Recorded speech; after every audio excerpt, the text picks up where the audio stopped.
Стоят волны на просторе, то ли поле, то ли море, синий лед.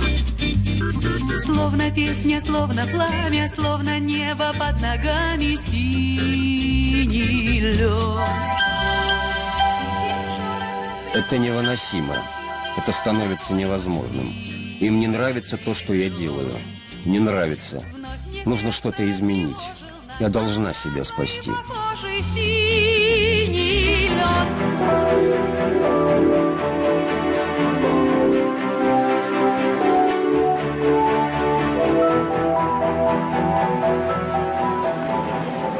Москва, 1974 год. Некогда популярная эстрадная певица Лариса Мондрус, эмигрировавшая в Израиль, работает в ночном клубе официанткой. Она и ее муж, музыкант Эвил Шварц, ведут жалкое существование на те средства, которые удается заработать Ларисе Мондрус. Каждый вечер у ворот жду, придет или не придет, и не знаю никогда, может нет, а может да.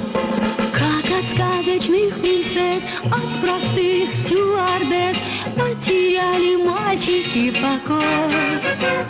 На земле большой в этот час все для тех, кто ждет, все для нас. И какой бы край тебя судьба не завела. Лариса Мондрус. Звезда номер 1 советской эстрады середины 60-х. Песни в ее исполнении сразу становятся хитами. Ей подражают, ею восхищаются. Ее голос звучит в каждом доме. Ее портретами украшены рекламные щиты. Ее пластинки расходятся миллионными тиражами. И вдруг происходит невероятное.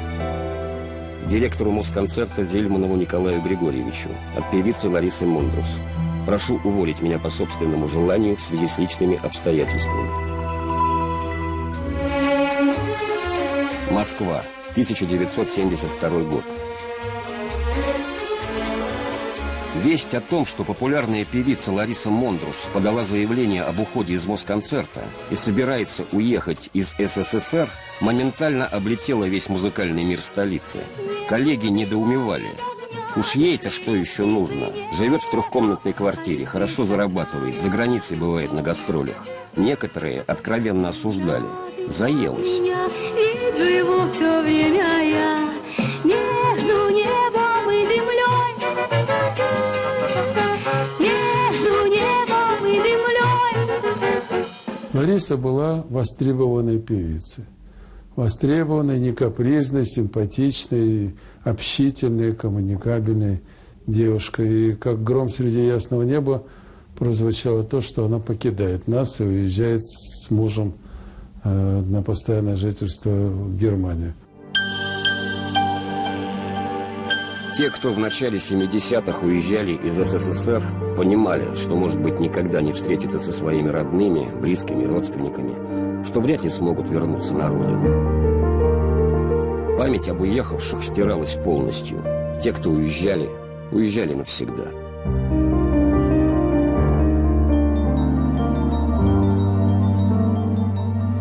Известная советская певица Лариса Мондрус, недавно эмигрировав из СССР, отравилась на лестнице израильского посольства. Последние годы перед эмиграцией Лариса постоянно думала, кому она так досадила, что ей не могут простить: успеха, сумасшедшей популярности, новых ярких песен. Ни о ком из ее коллег не ходило столько сплетен, сколько о ней. И любовник у нее в министерстве, и взятки она дает за зарубежные гастроли, и композиторы работают с ней не просто так, а потому что она с ними откровенно кокетничает.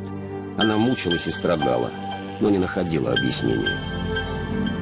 После отъезда почти 30 лет о судьбе Ларисы Мондрус на родине ничего известно не было. Москва, 1964 год. В столицу Лариса Мондрус приехала из Риги. Ларисе было всего 21 год. Но Москву она завоевала сразу. Разбега не было. Был взлет. Яркий и стремительный.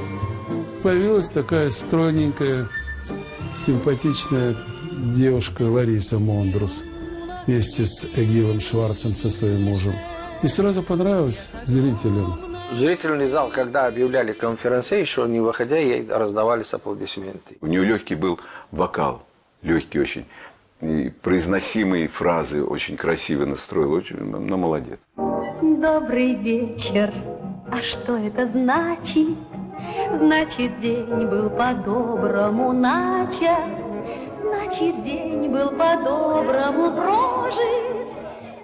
На советской эстраде, которая была в определенной степени зашорена и держалась в определенных рамках, Лариса как бы не вписывалась вот в форму советской певицы. Как друга его проводили. Сейчас Ларису Мондрус назвали бы секс-символом.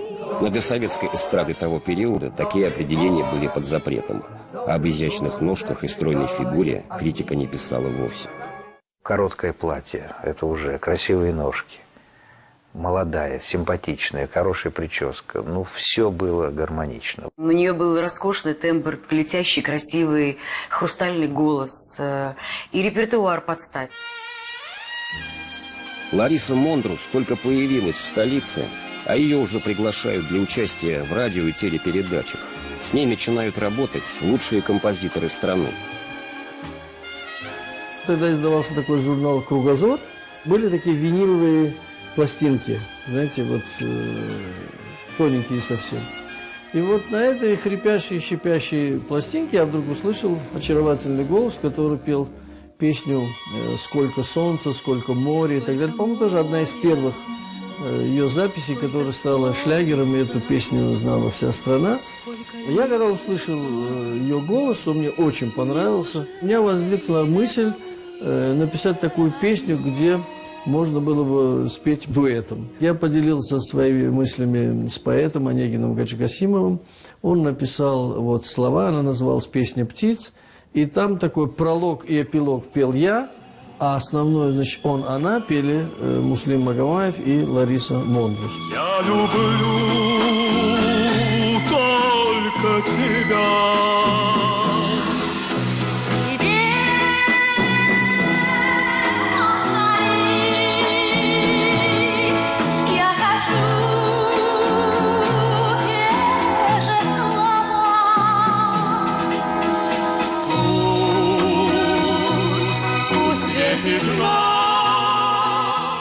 После того, как дуэт Мондруса и Магомаева появился в эфире, сразу прошел слух, что это неспроста.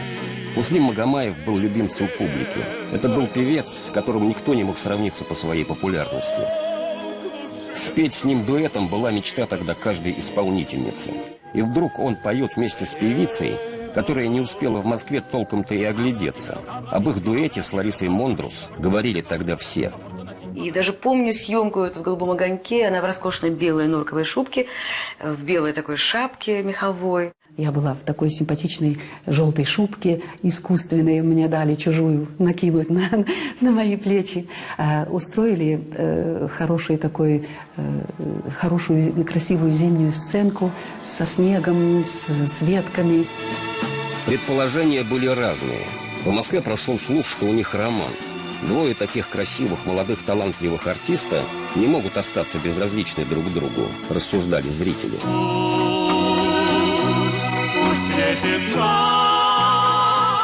Мы играли влюбленную парочку, и нас поклонники почти поженили после этой песни. Но это такая слава ходила за мной довольно долго, что вот Муслим, никто не хотел больше Эгила всерьез принимать, что он рядом со мной, а не Муслим.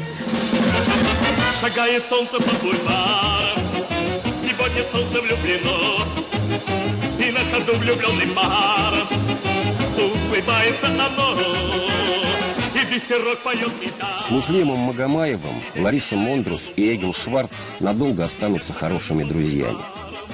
После первых же успешных выступлений Ларису стали одолевать поклонники. Слали записки из зала, обрывали телефон, но она никому не оставляла никаких надежд. Рядом с ней всегда был ее Эгил. Она, кстати, вела себя прекрасно. Абсолютно не давала повода никому. Всем этим ухажерам, которые пытались за ней ухаживать, никому. Это я свидетель, я это знаю. В этом отношении она была, ну, на большой высоте. Хотя желающих к ней подойти поближе было очень много. Но за спиной всегда был ее муж, продюсер и композитор Эгил Шварц.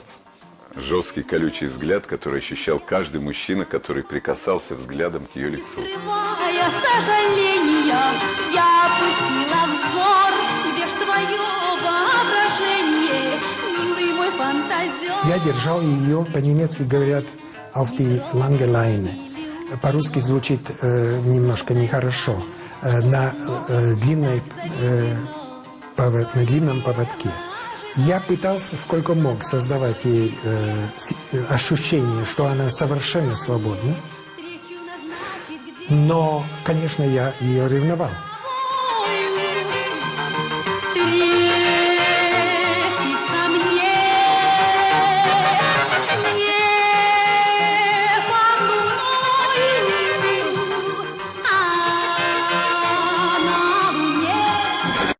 Лариса Мондрус, известная в прошлом как советская эстрадная певица, сейчас работает официанткой.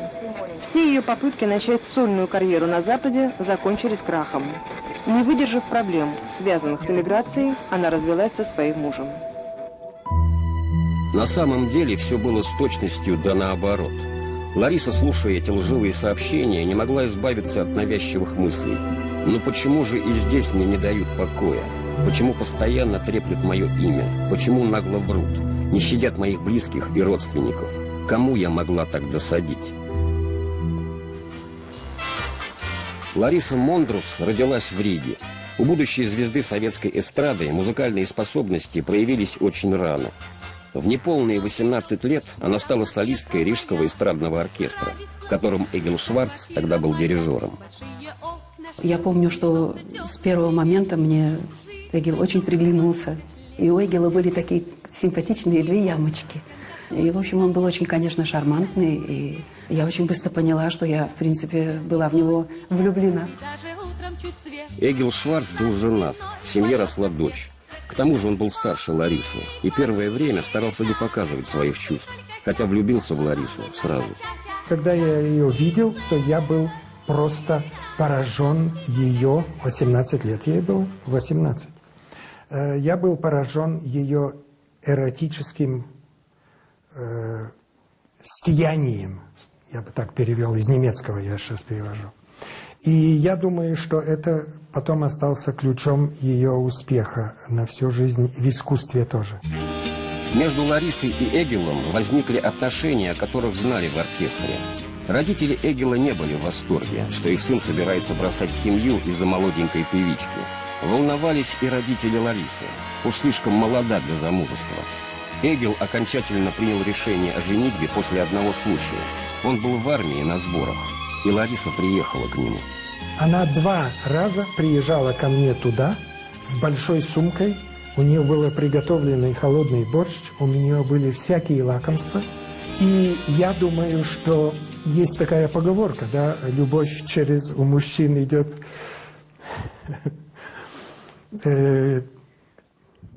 не знаю, как это, через желудок.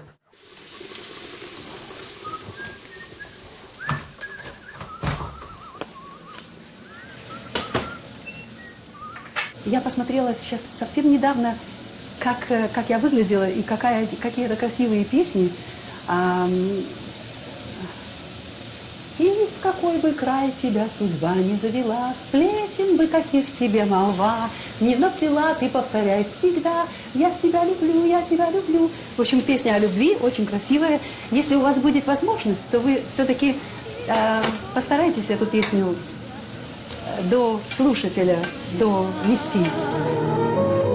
Сплетен бы каких тебе молва, не наплела, ты повторяй всегда древние слова, вечные слова, те слова заветные.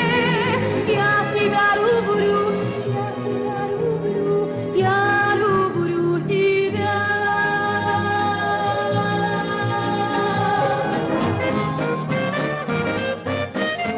Эгил обожал модный в то время джаз. Делал джазовые обработки музыкальных мелодий, писал джазовые композиции. Он, конечно, музыкант был очень хороший. И, как мне кажется, он был очень хороший аранжировщик. Это отдельная профессия, это не композитор и не музыкант. Это вот аранжировщик, это тот человек, который опережает время. Прибалтика тех лет – советская заграница. Везде слышатся модные в те годы Битлз, Элвис Пресли, рок-н-ролл. Прибалтика была всегда чуть больше Европа, чем весь остальной Советский Союз. Она все-таки с прибалтийским отливом, можно сказать. Там все-таки все по-другому было. Когда мы были на гастроли в Прибалтике в 67-68 году, мы это чувствовали. Когда я услышала, как поет Лариса Мондрус, мне показалось, что на фоне наших советских исполнителей она как раз приближается по исполнению, по качеству исполнения, по голосовым данным, по манере пения, она как раз приближается к Западу, а не к Востоку. Трудно отыскать меня, ведь живу все время я между небом и землей. Слава прекрасной рижанки с дивным голосом докатилась до Москвы. Почти не глядя, ее приглашают в свои оркестры Олег Лундстром и Эдди Рознер. Лариса выбрала Эдди Рознера. Легендарный джазмен Эдди Рознер. Его имя гремело от Москвы до Камчатки. В его оркестре пели лучшие исполнители, играли лучшие музыканты. Его называли второй трубой мира, сравнивая с Луи Армстронгом. Лариса Мондрус становится солисткой в его оркестре. Я, наоборот, чувствовала себя окрыленной, потому что Москва, конечно, была грандиозным, крупным, громадным городом, куда съезжались все самые талантливые люди со всех союзных республик. Рознер предложил Эгилу место дирижера и аранжировщика в его оркестре. И они решились, уехали. Практически в никуда. Сначала ночевали в проходных комнатах у друзей, позднее снимали комнатку в коммунальной квартире. Она все время страдала из-за этого, что у них не устроено ничего. Потом все время напоминали им об этом. Работа с Рознером для Ларисы была счастьем и наслаждением. Но без московской прописки в те годы оставаться в Москве становилось рискованно. И даже сам Эдди Рознер не мог им помочь. Лариса вынуждена была перейти в московский мюзик-холл. Это был компромисс, но другого выхода у них с Эгилом не было. Ей обещали помочь прописаться в Москве. И только после вмешательства всесильного министра культуры Екатерины Фурцевой проблема была решена. Я обратился к ней, я говорю, помогите. Она говорит, хорошо, скажите мне, что надо сделать. Я от ее имени написал письмо в управление МВД. Паспортный стол, прямо сказать, все. И они приняли положительное решение, поскольку с Фурцевой все-таки считались. После того, как Лариса и Эгил получили вожделенную московскую прописку, они смогли поменять свою рижскую квартиру на комнату в коммунальной квартире в Москве. Это было скромное жилье, но долгожданное, свое. История с пропиской Мондрус тут же обросла слухами. До Ларисы доходили разговоры о том, что получила она ее якобы, покорив высокого начальника. Обсуждались габариты квартиры. А на самом деле это была 17-метровая комнатка. Это был 67-й год. Мы купили свой первый телевизор. И мы привезли этот телевизор и поставили туда, где ему полагается, и включили в сеть, и нажали кнопку, первую программу, и Лариса поет. На земле большой в этот час для тех, кто ждет. Айданицкого песни. Это был действительно такой факт. Лариса говорит, смотри, это же я. На земле большой в этот час все для тех, кто ждет, все для нас. Самолеты летят, корабли плывут в те края, где любимых ждут. Она выходила, ей даже петь не надо было. Многие вставали, видя ее фигуру, потому что она выходила, вы знаете, как сейчас выходит модель, но их нет таких. Она выходила, особенно когда Зайцев, мой друг Слава Зайцев, сделал ей коротенько, она выходила. Это, ну, знаете, просто зал задыхался. Товарищи операторы, в кадре наш ассистент Лариса Мондрус. Покажите ее как-нибудь получше. Но по-настоящему знаменитой Лариса Мондрус проснулась после телевизионного новогоднего «Огонька», в котором она участвовала с первым космонавтом планеты Юрием Гагариным. И опять недоброжелатели бурчали. Народные артисты об этом не мечтают. А тут какая-то провинциалка и запросто с Гагариным за одним столом. Ярко горя, словно заря. Но запомнилось мне, конечно, на всю жизнь очень яркое выступление на телевидении. Это с космонавтами «Огонек», с Юрием Гагариным, с Леоновым, с Беляевым. Вот это был, конечно, самый, пожалуй, яркий сюжет в моей жизни. Эгил написал в то время песню о звездах, и редакторы на Новый год решили взять эту песню в моем, конечно, исполнении, и каждый космонавт получил в этой сцене какую-то свою роль. И Леонов снимал меня, потом со мной танцевал. Гагарин снимал меня тоже такой как бы мобильной камерой, которая в то время была вполне крупных размеров.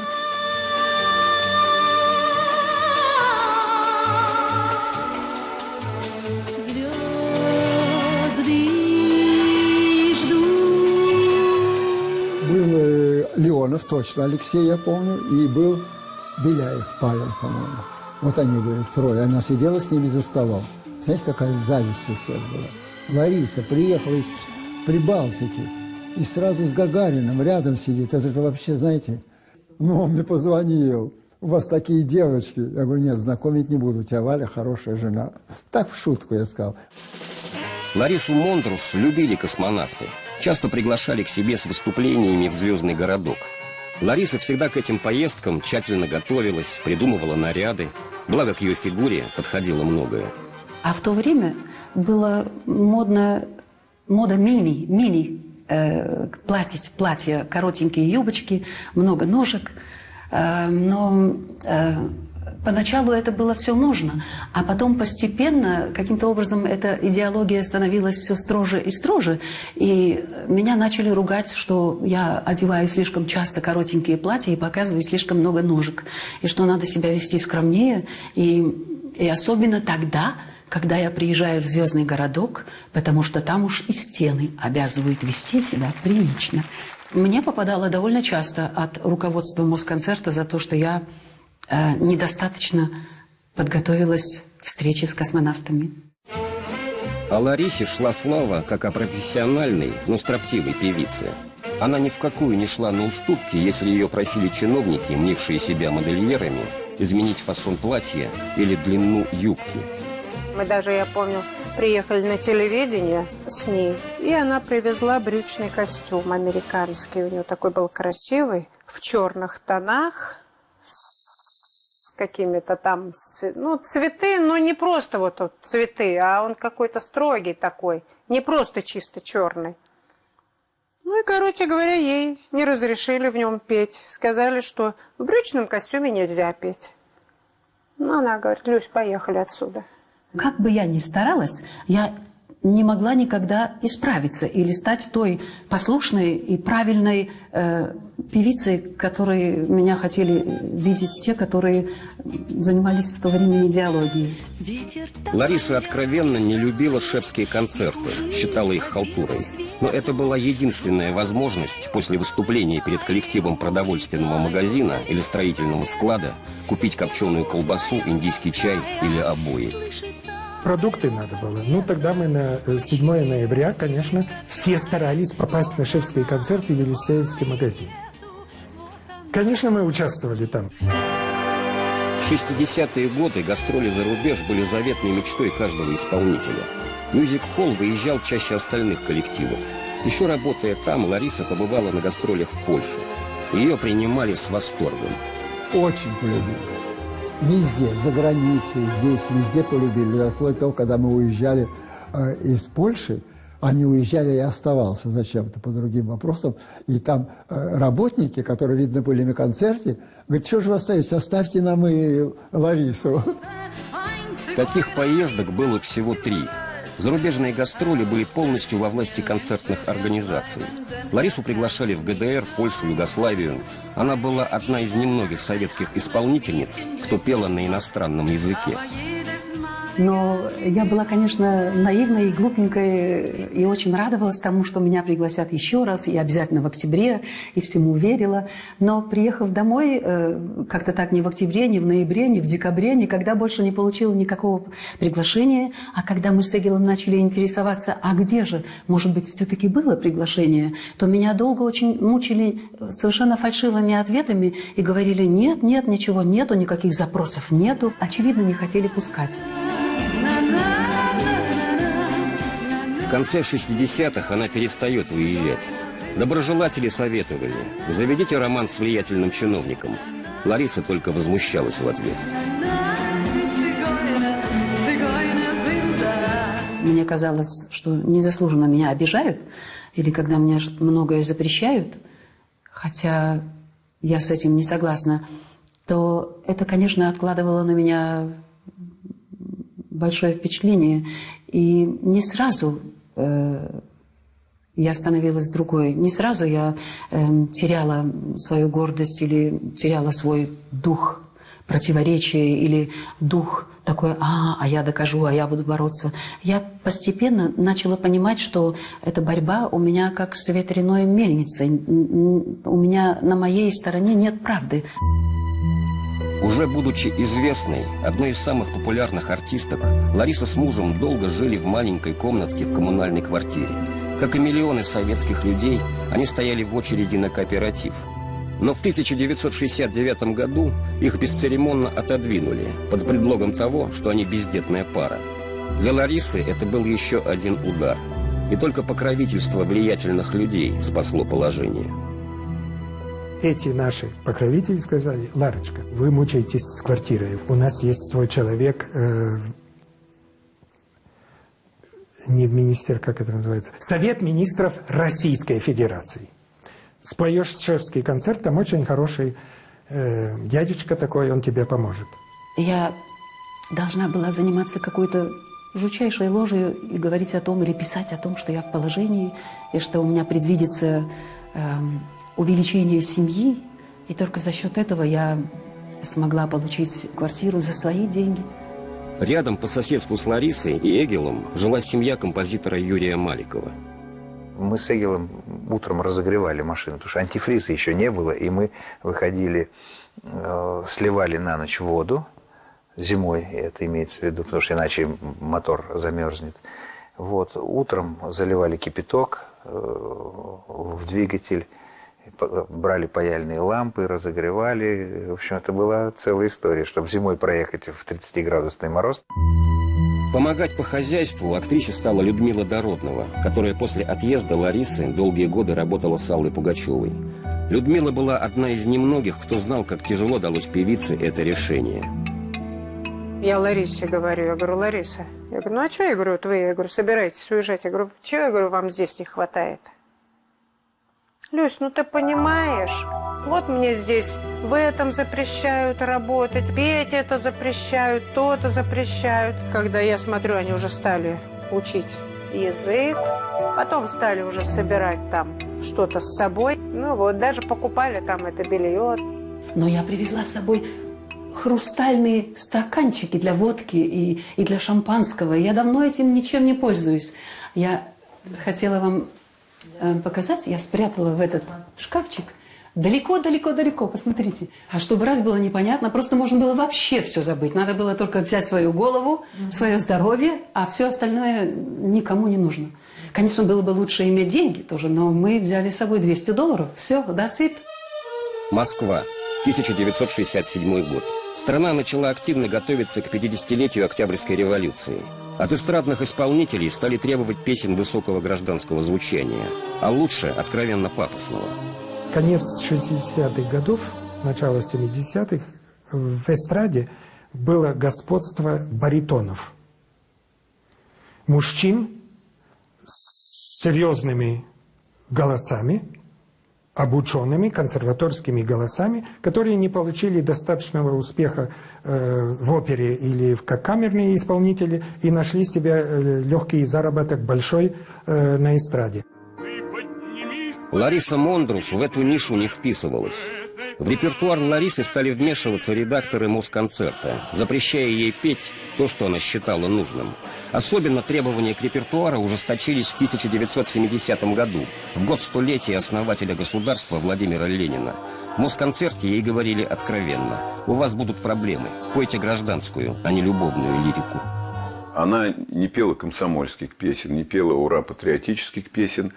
Даже я не помню, чтобы она что-то... Она пела о чувствах, о земле, о солнце, о... Вот такие светлые песни. В душе моей цветут зори любви, вновь зовут меня, зовут песни твои. Будут грозы, прошумят ветра, на земле всегда любовь права. В 1970 году председателем Госкомитета по телевидению и радиовещанию был назначен Сергей Георгиевич Лапин. Человек сложный и неоднозначный. При Лапине советское телевидение приобрело новое качество, но вместе с тем это был человек слишком субъективный. При Лапине из эфира стали исчезать некоторые известные исполнители. Толчком послужило то, что записи прекратились, с телевидения их сняли. Я помню очень хорошо, что это было одновременно Михаил Александрович, знаменитый певец, Вадим Мулерман и Лариса Мондрус. Лапин сказал их убрать. Из эфира она исчезла с приходом, по-моему, Лапина. И не только она, и Мулерман исчез. И Мулерману не давали, и Ларису не давали. Мы уже куда только не обращались, ничего. Это занимается ЦК, это Лапин действует. Мы ему звонили, Лапину. У нас там был заместитель Лапина, очень друг хороший наш, и он доброжелательно относился к нам, хотел помочь, но тоже не мог. Письма ходили, и все равно скрывали эти письма, не давали ни Лапину, ни там редактору радио. И это обидно было. Все реже и реже она появляется на правительственных концертах и на центральных площадках столицы. Артистка Мондрус, приехав в Москву, выступала в Дворце съездов без конца, в Октябрьском зале без конца, перед правительством без конца. И потом это не сразу, а постепенно прекратилось. Но мы-то и знали, что творится кругом. Это было то, что лишило нас перспектив. Я не особенно симпатизировала, живя там, этой идеологии. И, конечно, постепенно каждая мелочь, она суммировалась. И каждая новая какая-то травма, она же касалась и моей профессии. Москва оказалась для Ларисы Мондрус практически закрытой. Ей оставалось только ездить по необъятным просторам Советского Союза. Благо филармонии требовали Ларису постоянно. Она делала им месячный план, но это был каторжный труд. Что такое окучивать там Сибирь или Дальний Восток? Ты приезжаешь полумертвый оттуда, перелетаешь на поезде или на автобусах по 300, по 400 километров. И надо работать еще концерты, 2 и 3 концерта в день. Петь живьем, фонограммы не существовало. По 50, по 60 концертов в месяц это было совершенно нормой. Я ложилась спать после концерта мертвой, уставшей, и не высыпалась, и на следующий день не могла привести свой голос в порядок. Но не только голос волновал Ларису. Была причина куда более серьезная. Долгие годы у Ларисы и Эгила не было детей. Лариса очень страдала, что не может стать матерью. Об этом я тоже никогда никому не рассказывала. Просто как-то так сложилась ситуация, что я не могла забеременеть. У нас просто не получалось. Я в Москве ходила к разным врачам и на разные процедуры, и меня проверяли со всех сторон гинекологи, и все всегда говорили: все в порядке, никаких проблем, когда-нибудь случится. И вдруг долгожданный диагноз подтвердился. Но предстояли гастроли в Махачкалу. Врачи категорически запрещали ей ехать. От поездки Лариса отказаться не могла. Билеты на ее концерты были проданы на месяц вперед. А уже в самолете Лариса почувствовала себя плохо. Вызвали скорую. В 5 утра ее отвезли. У нее глаза ввалились. Конечно, шансов на то, что она останется в живых, глядя на то, что ты видела, конечно, было мало. И меня оперировали просто ночью. Я всегда хотела детей, и у меня не получалось. И я это скрывала под тем предлогом, что я артистка, меня это не интересует. Я стою на сцене, и я интересуюсь только своей сценической деятельностью. А на самом деле это было не совсем так. Но это было, конечно, очень болезненным моментом для меня. Внематочная беременность. И это был мальчик, я знала.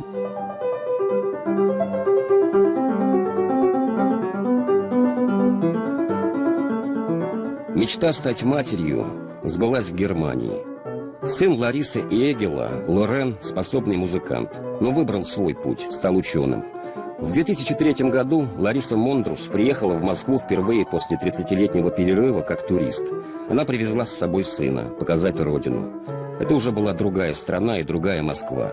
Вот из такой Москвы я бы не уехала, сказала тогда Лариса сыну. Ну, это было, конечно, для меня очень интересно. Я, конечно, и подозревал, что ее будут очень тепло принимать, и что многие ее будут узнавать, и все прочее, но это, конечно, было очень приятно. Да. Всякие эпизоды, что в гостинице, я так смотрю, люди за другим столом так смотрят на мою маму, да, и она, конечно, моя мама, и в Германии здесь ее, конечно, тоже не узнают на улице, а там, конечно, чувство было другое, да приятное. В те же годы, после 30 лет, впервые она побывала в родной Риге. Встретилась с композитором Раймондом Паусом. Когда-то в молодости она стала первой исполнительницей его песни «Марита», которую мы все знаем, как «Миллион алых роз». Но слова песни были другие, и пела она ее на латышском языке.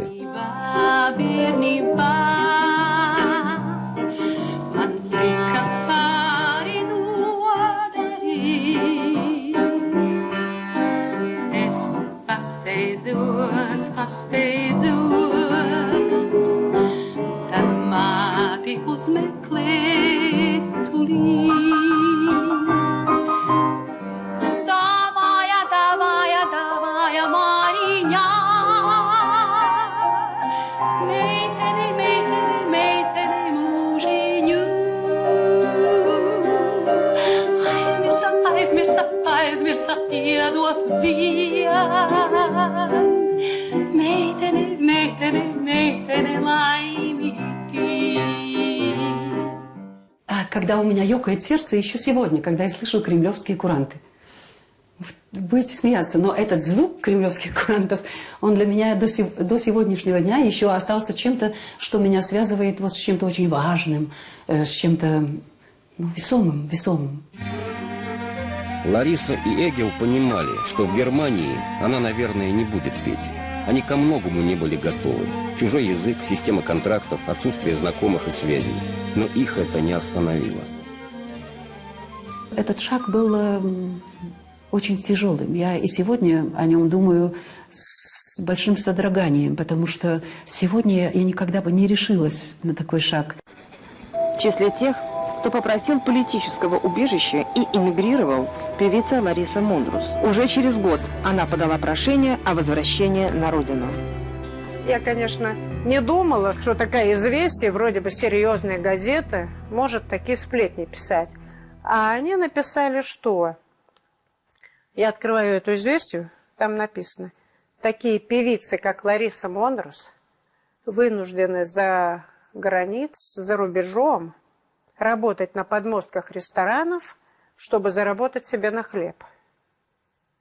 Ну и я разговариваю на следующий, через 2 дня с Ларисой, звоню ей. Думаю, не буду ей говорить. Думаю, что, человек уехал, что ее расстраивать-то? Тоже не очень приятно будет. И, короче говоря, она говорит: Люсь, а ты читала «Известию»?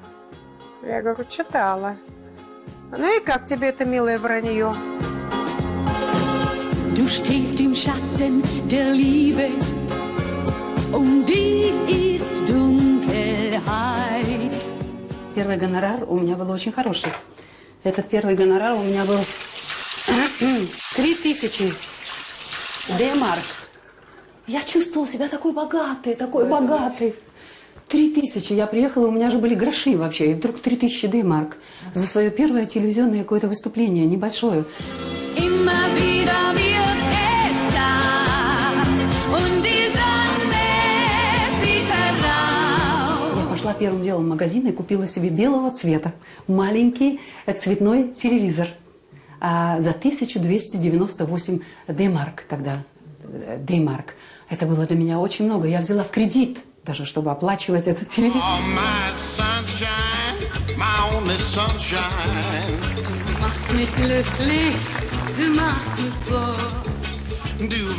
Это был редкий, почти единственный случай, когда певица, приехавшая из СССР, получила признание. Она пела на немецком языке почти без акцента. Ее аудитория – это не иммигранты под стать ей же, а коренные жители, взыскательные и требовательные.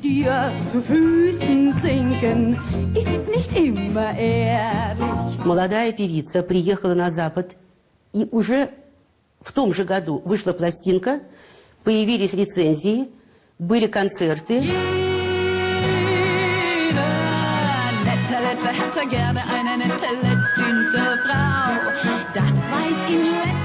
Вообще, это уникально. Это удавалось из вокалистов, ну, может быть, 2-3 в эмиграции, не более. Она подписала договор с фирмой «Полидор». И тогда, конечно, фирма организовала записи, и у нее выходили пластинки. И поэтому я всегда говорю, мы жили 2 раза.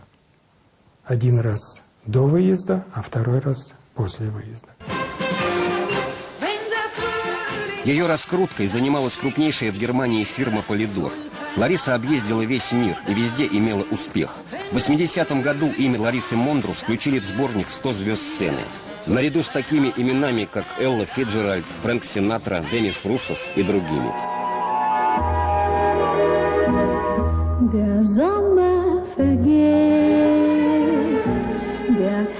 Ее честолюбие было удовлетворено. А после рождения сына оставила сцену, занялась бизнесом и стала хозяйкой 2 магазинов в предместье Мюнхена.